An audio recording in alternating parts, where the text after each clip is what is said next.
ঢিঙত অধ্যাপকৰ ঘৰত বন কৰা ছোৱালীৰ ৰহস্যজনক মৃত্যু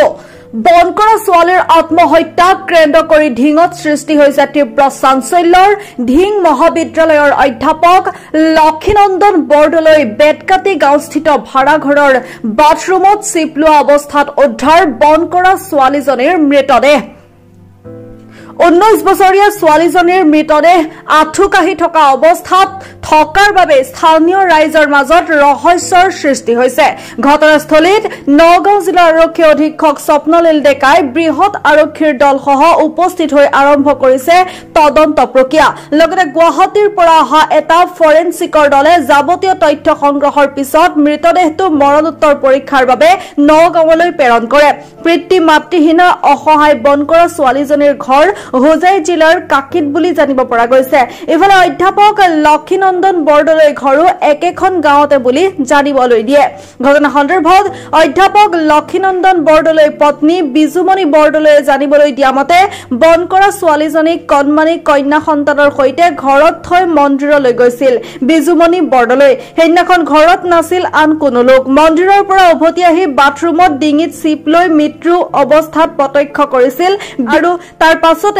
ঘটনাস্থলীত উপস্থিত হয় ঢিং আৰু নগাঁও আৰক্ষীৰ বৃহৎ দল আৰু সম্প্ৰতি এই ঘটনাক লৈ সৃষ্টি হৈছে ৰহস্যৰ কিয় এগৰাকী যুৱতীয়ে এনেদৰে আত্মহত্যা কৰিলে তাকে লৈ ঢিংবাসী ৰাইজৰ মনত উদয় হৈছে বিভিন্ন প্ৰশ্ন নিউজ ডেস্ক ৰিপৰ্ট ND365 ৰাতিপুৱা মানে আমি উঠোতে 7:30 মান হৈছে গোটেইখিনি একে মানে উঠিছো তাৰপিছত ল'ৰাটো ক'লে মন্দিৰলৈকে যাম বুলি কোৱাৰ কাৰণে তাক লৈ পেলাই মই মন্দিৰলৈ 9:30 মান বজাতে গৈছোঁ 9:30 মান বজাত গৈছোঁ আৰু সৰু ছোৱালীজনী মোৰ থৈ গৈছোঁ যে মা মই আধা ঘণ্টাতে ঘূৰি আহিম এনেকৈ বুলি পেলাই তাৰপিছতে 9:30 মান বজাত গৈছোঁ লৈ গৈ পেলাই আপোনাৰ হেৰিত সোমালোঁ হনুমান মন্দিৰত সোমালোঁ হনুমান মন্দিৰৰ পৰা আহি তাৰপিছত জগন্নাথ মন্দিৰত সোমালোঁ জগন্নাথ মন্দিৰৰ পৰা আহি পেলাই ইয়াত আহিছোঁ তাৰপিছত 10:30 মান বাজিছে চাগে তাৰপিছতে হেৰি কৰিলোঁ কিবা কলিং মাৰিছোঁ খুলি দিয়া নাই ছোৱালীজনী সৰুজনী অকণমানিজনী আহি পেলাই এই মাজৰ হুকটো খুলি দিছে মই কৈছোঁ বাই ক'ত গ'ল বাই গা ধুই আছে বাথৰুমত আছে এনেকৈ কৈছে বাথৰুমত আছে বুলি কোৱাৰ কাৰণে মই হেৰি কৰিলোঁ আৰু কিবা গা ধুইছে যদি আছে আৰু বাবুটোৱে এডমিট আনি পেলাই গৈছিলে স্কুললৈ তাৰপিছত মই অলপ দেৰি হোৱাৰ কাৰণে এইটো বোমা কেলেকা ইমান সময় ধৰি হেৰি কৰি আছোঁ এনেকৈ বুলি সুধিছোঁ তাৰপিছত গৈ দেখিছোঁ মানে নামটো কি আছিল তাইৰ আমি টুকু বুলি মাতোঁ দেৱিকা বৰদলৈ বয়স কিমান হ'ব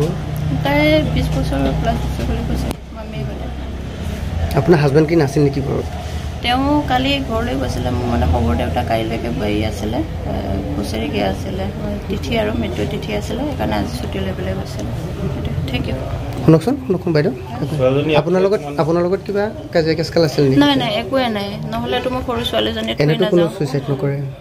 কিবা এটা কাৰণ থাকিব লাগিব এতিয়া তাই এতিয়া কি ভাবি পেলাই কৰিলে সেইটো মই নাজানিম এতিয়া একেবাৰে ৰাতিপুৱা যিহেতুকে মই কি সন্দেহ আপোনাৰ কি সন্দেহ নহ'লেতো মই ছোৱালীজনীক থৈ নাযাওঁ সৰু আপোনাৰ কি সন্দেহ হয় এতিয়া তাই কিবা ডিপ্ৰেশ্যনত আছিল নেকি মোকটোতো নক'লে তাই আৰু যিহেতুকে ভালকৈ মাত বোল কৰিলেতো ডিপ্ৰেশ্যন আছে বুলি নাজানিম নহয় নাই এইটো 20 বছৰ তাইতো মোবাইল ফোন ব্যৱহাৰ নকৰে